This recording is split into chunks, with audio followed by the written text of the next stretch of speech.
Selamat bertemu kembali dalam kuliah Minggu 3 Sosiologi Pembangunan Pariwisata. Materi kuliah kali ini yaitu memahami pariwisata. Selamat menyimak. Pengertian pariwisata. Kata pariwisata sudah menjadi sebuah kata yang sangat populer dalam kehidupan keseharian masyarakat kita di Indonesia. Secara awam, masyarakat menginterpretasikan pariwisata sebagai sebuah kegiatan bepergian bersenang-senang, liburan ke suatu tempat wisata, melakukan aktivitas wisata seperti rekreasi, berfoto, mencicipi kuliner, dan sebagainya. Bagian akhirnya, biasanya tidak lupa membeli oleh-oleh untuk kenang-kenangan bagi teman, kolega, atau keluarga. Pemahaman awam tersebut tidaklah salah, tetapi akan menjadi masalah jika berbagai konsep dijadikan satu, dipertukarkan, disalahartikan konteksnya, bahkan akan berimplikasi luas dalam perhitungan statistik ekonomi jika misalnya setiap orang bepergian ke suatu tempat dianggap sebagai kegiatan berwisata yang menjadi bagian kegiatan pariwisata, sehingga mendefinisikan pariwisata secara benar menjadi suatu keharusan. Undang-Undang Nomor 10 Tahun 2009 tentang Kepariwisataan Pasal 1 mendefinisikan pariwisata sebagai berbagai macam kegiatan wisata dan didukung berbagai fasilitas serta layanan yang disediakan oleh masyarakat, pengusaha, pemerintah, dan pemerintah daerah. Definisi ini mencakup beberapa konsep berikut ini. 1. Adanya kegiatan wisata. 2. Dilakukan oleh wisatawan. 3. Ke suatu tempat wisata, destinasi, daya tarik wisata. 4. Usaha pariwisata, usaha penyedia kebutuhan wisatawan. 5. Industri pariwisata, penyedia fasilitas dan layanan wisata kepada wisatawan dari berangkat sampai kembali lagi ke rumahnya.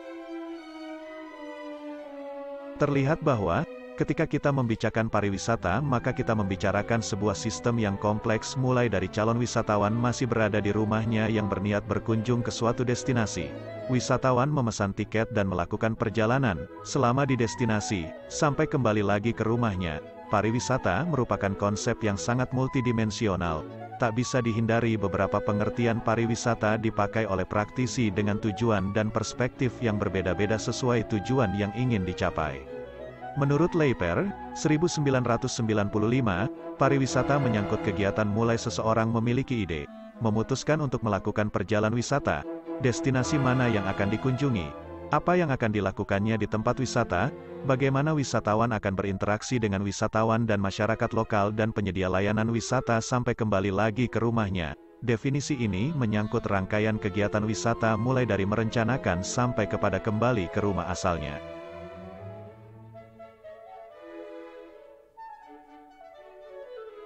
Definisi berikutnya dikemukakan oleh World Tourism Organization, WTO, yang mendefinisikan pariwisata sebagai aktivitas seseorang untuk melakukan kunjungan wisata dan tinggal sementara waktu di luar lingkungannya sehari-hari kurang dari setahun untuk tujuan bersenang-senang, bisnis, atau tujuan lainnya.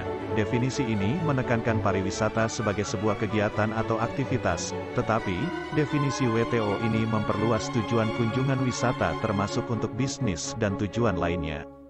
Dalam kuliah ini, definisi pariwisata yang dianut yaitu keseluruhan fenomena yang dibentuk dari interaksi antara wisatawan, pengusaha, pemerintah dan masyarakat lokal, pemerintah asal wisatawan, dan sebagainya dalam upaya menarik minat wisatawan, memindahkannya dari tempat asal ke tujuan wisata, dan mengelola aktivitas wisatawan di destinasi sampai mengembalikannya ke rumah asal masing-masing. Definisi ini menggambarkan sebuah sistem sirkular mulai dari sebelum wisatawan berangkat, selama perjalanan, selama di destinasi, sampai kepada kembali ke tempat asal semula.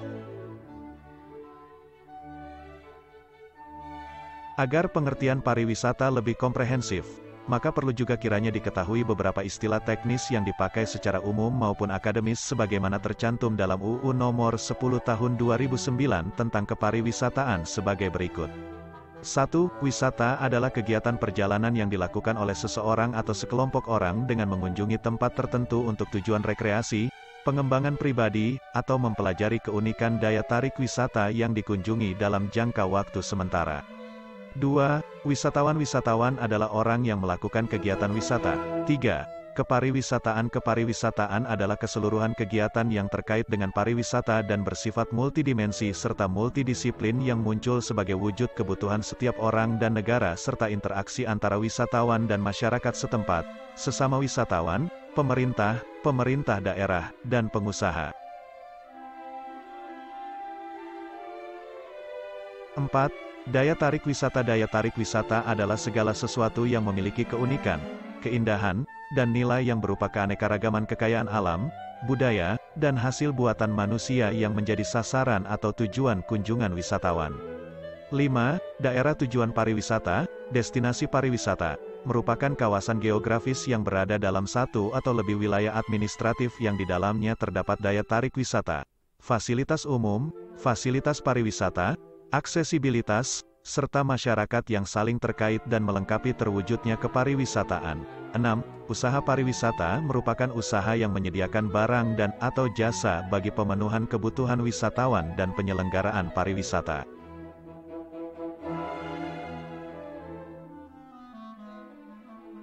7. Pengusaha pariwisata merupakan orang atau sekelompok orang yang melakukan kegiatan usaha pariwisata.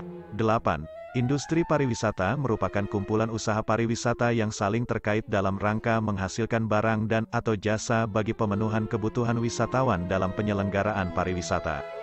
9. Kawasan strategis pariwisata merupakan kawasan yang memiliki fungsi utama pariwisata atau memiliki potensi untuk pengembangan pariwisata yang mempunyai pengaruh penting dalam satu atau lebih aspek, seperti pertumbuhan ekonomi, sosial dan budaya, pemberdayaan sumber daya alam, daya dukung lingkungan hidup, serta pertahanan dan keamanan.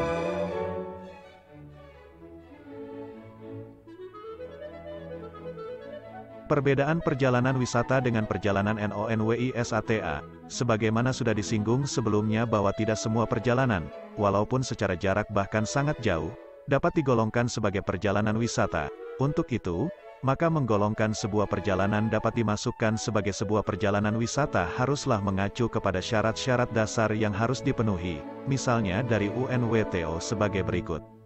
1. Traveler, yaitu orang yang melakukan perjalanan antar dua atau lebih lokalitas. 2. Visitor, yaitu orang yang melakukan perjalanan ke daerah yang bukan merupakan tempat tinggalnya, kurang dari 12 bulan, dan tujuan perjalanannya bukanlah untuk terlibat dalam kegiatan untuk mencari nafkah, pendapatan, atau penghidupan di tempat tujuan.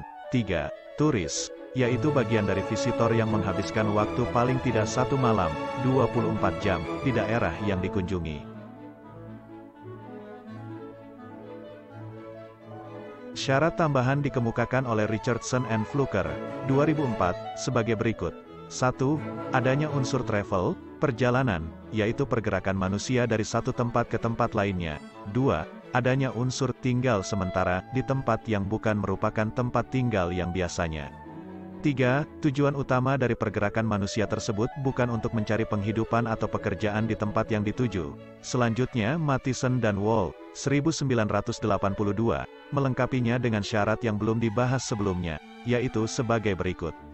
1. Adanya unsur adinamik elemen, yaitu travel ke suatu destinasi wisata. 2. Adanya unsur estetik elemen, yaitu singgah di daerah tujuan wisata. 3. Adanya unsur akonsekuensial elemen, atau akibat dari dua hal di atas, khususnya pada masyarakat lokal, yang meliputi dampak ekonomi, sosial, dan fisik dari adanya kontak dengan wisatawan yang melakukan perjalanan wisata.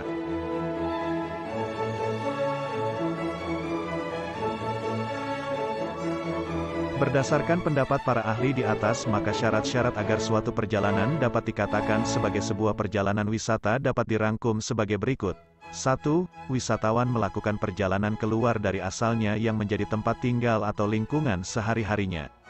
2. Perjalanannya dilakukan paling tidak menginap semalam, 24 jam, di tempat tujuannya tersebut tetapi tidak melebihi setahun. 3.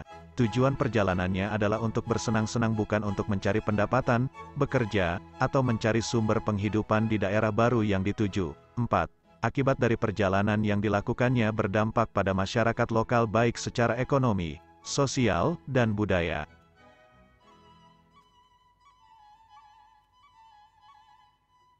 Motivasi berwisata. Kajian mengenai motivasi wisatawan mengalami pergeseran dari memandang motivasi sebagai proses singkat untuk melihat perilaku perjalanan wisata ke arah yang lebih menekankan bagaimana motivasi mempengaruhi kebutuhan psikologis dan rencana jangka panjang, dengan melihat bahwa motif intrinsik sebagai komponen yang sangat penting. Berbagai motivasi mendorong perjalanan wisata wisatawan. McIntosh, 1977, dan Sarpley, 1994, mengatakan bahwa motivasi berwisata dapat dikelompokkan dalam 4 sebab sebagai berikut. 1. Physical or physiological motivation, merupakan motivasi yang bersifat fisik atau fisiologis. Motivasi ini banyak hubungannya dengan hasrat untuk mengembalikan kondisi fisik, beristirahat, santai, berolahraga, atau pemeliharaan kesehatan agar kegairahan bekerja timbul kembali. 2. Cultural motivation, merupakan motivasi budaya. Motivasi ini berupa keinginan untuk mengetahui budaya, adat, tradisi kesenian daerah dan lainnya, termasuk juga berkaitan pada objek, peninggalan budaya, monumen bersejarah. 3. Social motivation atau interpersonal motivation, merupakan motivasi yang bersifat sosial. Motivasinya didorong oleh keinginan seseorang untuk mengunjungi sanak keluarga, kawan-kawan atau ingin menghindarkan diri dari lingkungan kerja, ingin mencari teman baru, melakukan hal-hal yang dianggap mendatangkan gengsi, nilai prestise, melakukan ziarah, pelarian dari situasi-situasi yang membosankan, dan sebagainya. 4. Fantasy motivation, merupakan motivasi karena adanya fantasi. Motivasi karena adanya fantasi bahwa di daerah lain seseorang akan bisa lepas dari rutinitas keseharian yang menjemukan, dan ego enhancement yang memberikan kepuasan psikologis. Berdasarkan motif atau tujuan perjalanan wisatawan, pendapat Spillen mengkategorisasikan jenis pariwisata khusus sebagai berikut.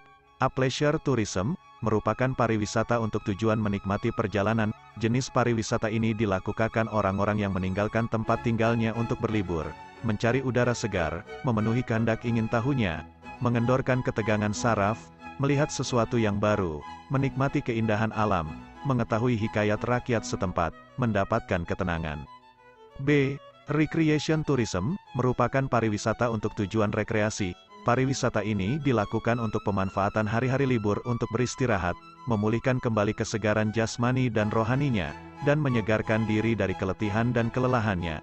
Dapat dilakukan pada tempat yang menjamin tujuan-tujuan rekreasi yang menawarkan kenikmatan yang diperlukan pada tempat yang menjamin tujuan-tujuan rekreasi yang menawarkan kenikmatan yang diperlukan seperti tepi pantai, pegunungan, pusat-pusat peristirahatan dan pusat-pusat kesehatan.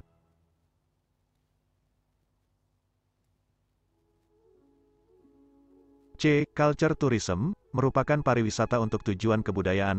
Jenis ini ditandai oleh adanya rangkaian motivasi, seperti keinginan untuk belajar di pusat-pusat pengajaran riset, mempelajari adat istiadat, kelembagaan dan cara hidup masyarakat yang berbeda-beda, mengunjungi monumen bersejarah, peninggalan masa lalu, pusat-pusat kesenian dan keagamaan, festival seni musik, teater, tarian rakyat dan lain-lain. D. Sports tourism, pariwisata untuk tujuan olahraga. Pariwisata ini dapat dibagi lagi menjadi 2 kategori. Big sports events, yaitu peristiwa-peristiwa olahraga besar seperti Olimpiade Games, kejuaraan ski dunia, kejuaraan tinju dunia, dan lain-lain yang menarik perhatian bagi penonton atau penggemarnya. Sporting tourism of the practitioners, yaitu pariwisata olahraga bagi mereka yang ingin berlatih dan mempraktekkan sendiri seperti pendakian gunung, olahraga naik kuda, berburu, memancing dan lain-lain.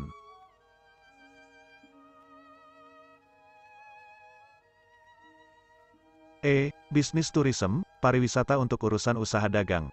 Menurut para ahli teori, perjalanan pariwisata ini adalah bentuk profesional travel atau perjalanan karena ada kaitannya dengan pekerjaan atau jabatan yang tidak memberikan kepada seseorang untuk memilih tujuan maupun waktu perjalanan.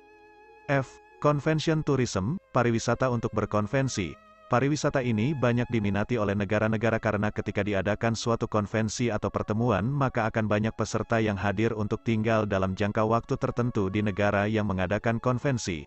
Negara yang sering mengadakan konvensi akan mendirikan bangunan-bangunan yang menunjang diadakannya pariwisata konvensi.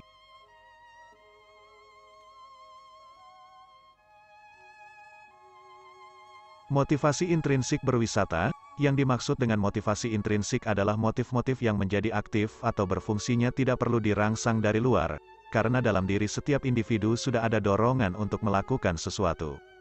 Motivasi yang bersifat intrinsik terjadi manakala sifat aktivitas yang dilakukannya membuat seorang termotivasi.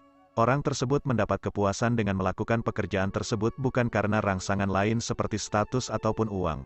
Bisa juga karena seseorang melakukan hobinya. Motivasi intrinsik merupakan faktor pendorong, push factor, yang mendorong seseorang untuk melakukan perjalanan wisata.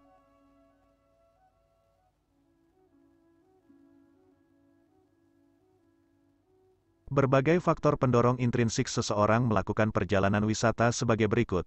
1. Escape, ingin melepaskan diri dari lingkungan yang dirasakan menjemukan, atau kejenuhan dari pekerjaan sehari-hari. 2. Relaxation, keinginan untuk penyegaran, yang juga berhubungan dengan motivasi untuk escape di atas. 3. Play, ingin menikmati kegembiraan, melalui berbagai permainan, yang merupakan kemunculan kembali sifat kekanak-kanakan, dan melepaskan diri sejenak dari berbagai urusan yang serius. 4. Strengthening family bond, ingin mempererat hubungan kekerabatan, khususnya dalam konteks visiting friends and relatives. Biasanya wisata ini dilakukan bersama-sama. Group tour. 5. Prestige, ingin menunjukkan gengsi, dengan mengunjungi destinasi yang menunjukkan kelas dan gaya hidup, yang juga merupakan dorongan untuk meningkatkan status atau social standing.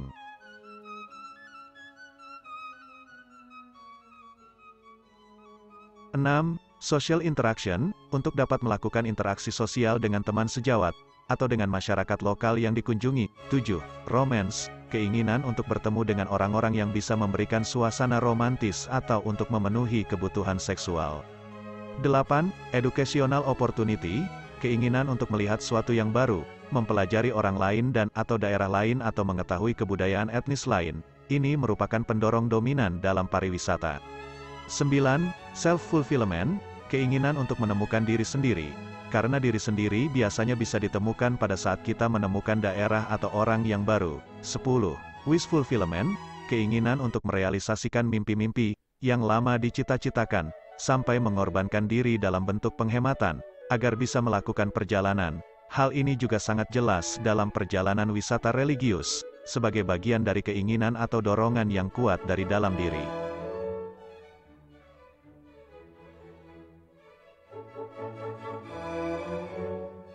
Motivasi ekstrinsik berwisata. Motivasi ekstrinsik adalah motif-motif yang aktif dan berfungsinya karena adanya perangsang dari luar. Motivasi ekstrinsik muncul manakala elemen-elemen di luar aktivitas yang akan dilakukan seseorang menjadi faktor utama yang membuat seorang termotivasi seperti status ataupun kompensasi. Dikaitkan dengan motivasi ekstrinsik wisatawan untuk melakukan perjalanan wisata terdapat beberapa faktor yang menjadi penyebabnya, sebagai berikut. 1. Cuaca atau iklim di destinasi pariwisata. Motivasi ini didorong oleh sifat manusia yang dimanapun selalu berusaha mencari kondisi yang paling nyaman bagi hidupnya.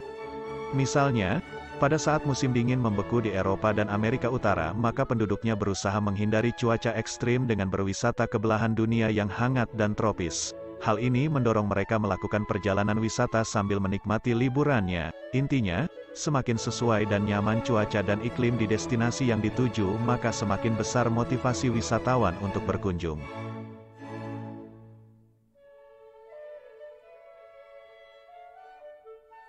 Dua, kemudahan transportasi atau aksesibilitas ke destinasi. Akses yang dimaksudkan adalah kemudahan wisatawan dalam menjangkau atau bepergian ke destinasi pariwisata yang diinginkan.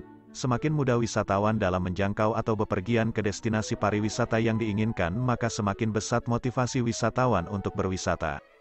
3. Atraksi pariwisata. Aspek atraksi daya tarik suatu destinasi sangat menentukan dalam memotivasi calon wisatawan untuk berkunjung. Bahkan, atraksi wisata di daya tarik wisata yang unik kadang menjadi motivasi penentu wisatawan untuk berkunjung karena di destinasi lainnya di dunia tidak ada yang sama atau sebanding. Misalnya, wisata ziarah ke tempat suci atau bersejarah tidak akan bisa digantikan oleh destinasi lainnya. Umumnya, setiap destinasi pariwisata memiliki atraksi wisata yang dijadikan sebagai penarik minat calon wisatawan untuk berkunjung, baik menyangkut atraksi wisata dari daya tarik wisata alam, budaya, dan atraksi buatan. Semakin menarik atraksi wisata di destinasi bagi wisatawan, maka semakin kuat motivasinya untuk berkunjung.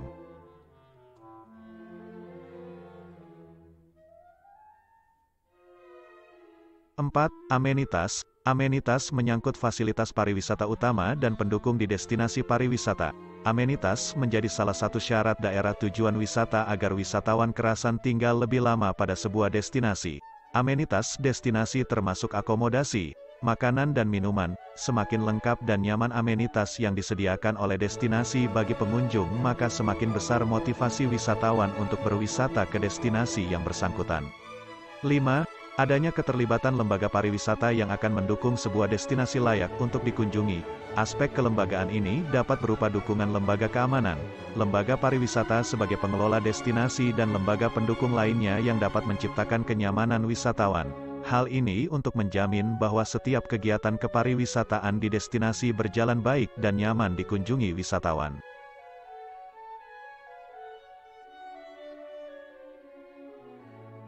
6. Kelestarian lingkungan hidup. Ada kecenderungan ke depan bahwa wisatawan semakin peduli dengan isu lingkungan, termasuk dalam sektor pariwisata. Bahkan, pariwisata sendiri mengembangkan daya tarik yang langsung terkait dengan isu lingkungan seperti ekowisata, agrowisata, dan pariwisata pedesaan. Oleh karenanya, semakin destinasi pariwisata peduli dan menerapkan konsep pelestarian lingkungan dalam pengembangan destinasinya, maka akan menjadi motivasi kuat bagi calon wisatawan untuk berkunjung. 7. Layanan dan promosi penjualan paket wisata destinasi. Kadang, destinasi pariwisata bekerja sama dengan biro perjalanan atau travel agent mengadakan promosi pemasaran yang salah satunya berupa promosi penjualan paket perjalanan ke destinasi pariwisata. Hal ini biasanya berisi paket biaya perjalanan, paket menginap dan mengikuti serta mengunjungi berbagai atraksi dan daya tarik wisata yang sangat menarik dengan biaya yang relatif murah. Calon wisatawan akan mendapatkan potongan harga yang sangat menarik sehingga memotivasi minat berkunjungnya ke destinasi yang bersangkutan. 8. Special event atau festival tematik. Pagelaran kegiatan tematik tertentu di destinasi diakui sebagai salah satu strategi untuk menarik kunjungan wisatawan yang cukup ampuh. Misalnya pesta olahraga, seminar, pameran, festival, konferensi, dan sebagainya bisanya memotivasi calon wisatawan untuk datang berkunjung. Tidak saja untuk mengikuti event atau kegiatan tertentu tetapi juga diikuti oleh motivasi untuk berwisata setelah mengikuti kegiatan atau event utamanya. Hal ini sangat memotivasi wisatawan untuk berwisata. 9. Insentif dari tempat kerja. Perusahaan atau instansi yang cukup besar dan sehat sering memberikan bonus atau insentif bagi karyawannya jika mendapatkan keuntungan tertentu. Insentif ini salah satunya adalah berwisata. Jika ada kasus seperti ini, maka karyawan yang mendapat insentif akan memanfaatkannya untuk berlibur dan biasanya secara rombongan. Hal ini sangat memotivasi calon wisatawan untuk berwisata.